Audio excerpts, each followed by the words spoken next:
Alright, what's up you guys? It's Matt. In this video, we're going to be talking about support and resistance. So personally, I think it's very helpful to better understand the price action as well as the market structure. So I'm going to be covering how to apply that as well how to draw support and resistance. So stay tuned for that.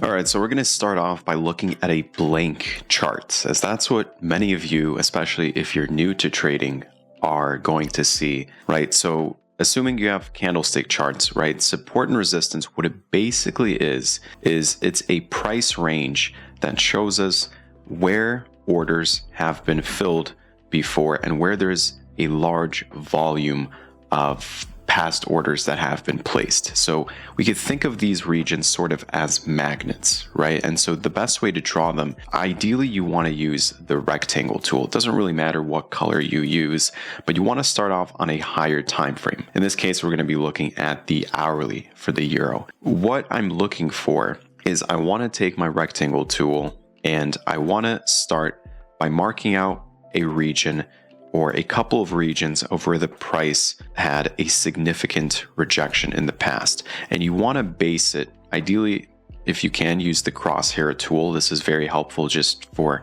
marking out specific levels, but I want to look for a level that was tested on numerous occasions. So we can see around the price range of 1.16. This level is a level that got rejected once, got rejected twice. Currently, as of the recording of this video, we're pushing to it. From the downside, we can see that I got rejected once, twice, 3 times. At one point, price pushed significantly through it, but before then, it got rejected again. So basically, once we find this, you want to take out your rectangle tool and extend to the left and connect that region. Now, you don't want to go too wide, right? You don't want to go too wide because then this is completely irrelevant if you're looking at the chart and your support and resistance zones are pretty much are getting tapped into every single minute. That defeats the whole purpose, right? So ideally, you want to stick to a range that marks out part of the wick and also connects to some of the bodies. So that's important for you guys to understand here, where if you're marking out the zone, it doesn't have to cover the entire wick of where the price got rejected before. So if we take a look at these examples here, I'm not connecting to the whole wick because otherwise this zone would become too large. I'm simply trying to connect on average to as many wicks as I can, but also if it lines up with the closing prices or the bodies of certain candles, I want to mark those out as well. If we scroll to the right, we can see over here, there's a couple of bodies that rejected the price before we saw a significant push down, significant push up. And then over here, we got a couple of candle closes with their bodies. So ideally, again, right around 1.16550, give or take. And the bottom, I'm just going to extend it a little bit further. And there we go. Taking this and zooming it out to the left on the 4 hour, we can see how, again, the price got rejected here before on December 1st, as well as on November 13th, if we extend this all the way to the left. Marking this out, we can spot that this is a region that was heavily tested and heavily rejected. Now, what is the significance of that?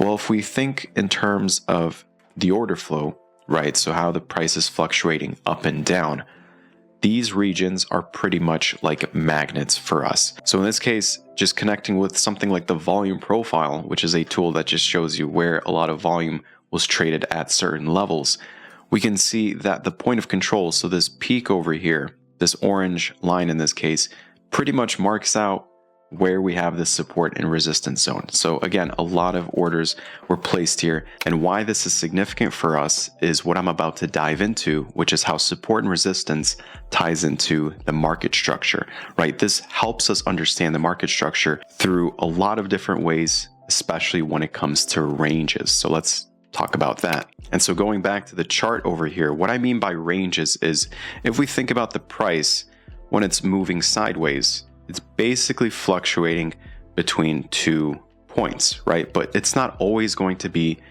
the same high or the same low. Sometimes the price pushes slightly below a previous low or slightly above a previous high, but more or less it's going to be rejecting a certain region. And that price region is basically our support and resistance zone, right? So resistance is where the price is getting rejected from the top, and support is where price is getting rejected from the bottom. And we want to keep in mind that this is not a single level. It's a composite of levels. So we want to think of it as a zone. And the reason why is because that ties into orders, right? If we think about where a lot of traders are likely placing their orders, so either institutions or retail traders, they're not just placing it at a single level. You're going to have some people placing it at 1.16550.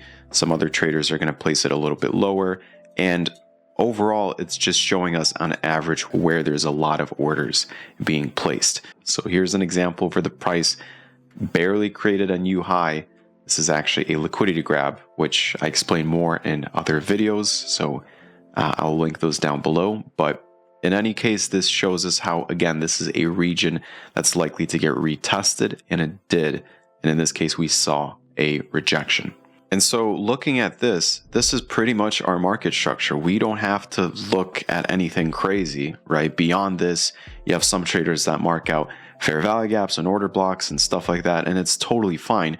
But what you guys will find is a lot of those actually overlap with past support and resistance zones. For those of you that are familiar with fair value gaps, right, 3-candle formation, there's your gap, that pretty much lines up with the support/resistance zone. And when the price pushed down and broke through this zone, we pushed up again, and what do you know? This region got rejected from the bottom. And I know this is hindsight, but you just want to grasp the idea. I think the best way to grasp this idea is that once you have these zones marked out, they can help form different ranges in the structure for you. And each time you see that the price action retests one of these ranges, you understand that it's at a key zone. And that's where the order flow can either continue pushing past that zone, or it could reject that zone and reverse. So over here, I'm actually going to push the zone a little bit higher. We can see when the price was ranging and when it finally broke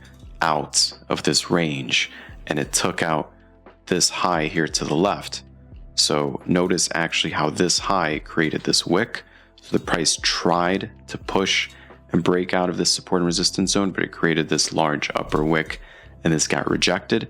Once we had this significant rejection and reversal, once the price pushed up once again and tested that high and broke this high and was significantly past this previous support and resistance zone, right? So it wasn't just a tiny close like we could see over here, right? We had a strong candle that closed significantly past it. We actually had a couple of candles. So that tells me that, okay, now we have the break.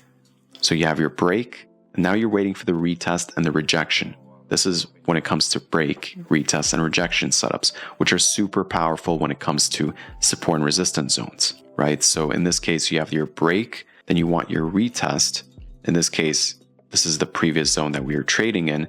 And then what did we get? We got a rejection. Just hypothetically, let's say you entered a long following that rejection, your stop would be past that low, or you can play it safer and push it past the midpoint of the nearest zone, and then your take profit is the next zone. Usually you can get at least a 1-to-2 or a 1-to-3 minimum risk to reward ratio if you're taking trades that go from point A to point B. Well, what do I mean by that? Well, let's think about it, right? If we have two zones next to each other, so here's the first one, here is the second one. Price broke through zone A and it's rejecting zone A, and we're in an uptrend. Well, that means we're going to create higher highs and we're going to continue. There we go. You can place your take profit target at the next zone, and you're also playing the game of seeing how the price reacts to it. So if this hypothetically, let's say the price pushed into the zone and we saw a strong rejection, that could grant you a sell setup. So again, you're waiting and you're seeing, did we get a rejection, or was this zone accepted for what it was and the price retested it, broke through it, and continued pushing past it? The distance between each of these two zones represents a range of where the price is trading in. Once it pushed up and rejected the top, then we can likely expect a pullback towards the other one. Now, it's not always going to happen. And that's something important to know, right? When it comes to these zones, whenever you have a range marked out, it's not always where the price is going to pull back to the opposite end of the range. Sometimes it pulls back to the midpoint. Sometimes it doesn't even reach that point. It really depends on the structure and the overall trend. If it's a strong trend, you're probably not going to see that type of pullback. But if there's maybe like a significant news catalyst, or if the price action is choppy, then it's going to ping pong back and forth between both sides of the range. Had you just waited to see, okay, the price pulled back and we saw a significant rejection, whether your entry's up here or up here, even if you're very conservative. So let's say you entered this trade with at least a 10 pip stop loss and you targeted the next zone. Here you have a 1-to-1. It's a bit of a later entry because you're essentially entering almost in the midpoint of in between these two zones. So it's not the best entry, but even then it still is a positive risk to reward ratio, especially if you just continued with the trend and what do you know, targeted the next zone beyond that. Because that's usually what price is doing, right? The price action moves from a state of where the order flow is imbalanced to being rebalanced. What that simply means is that when you have a trend and there's a significant push into the upside or the downside, in this case, it was into the upside, this tells us that there is an imbalance. Because if there wasn't an imbalance, if everything was quite balanced in the market, we'd just be moving sideways. So once there's an imbalance and the price extends too far, it usually pulls back. In this case, it pulled back into this zone once, twice, and then continued pushing on beyond that. So yeah, hopefully this helped. Let me know if you guys would like another part, and drop a comment down below if you'd like for me to explain something a bit better. And that's all for this one. Thanks for watching.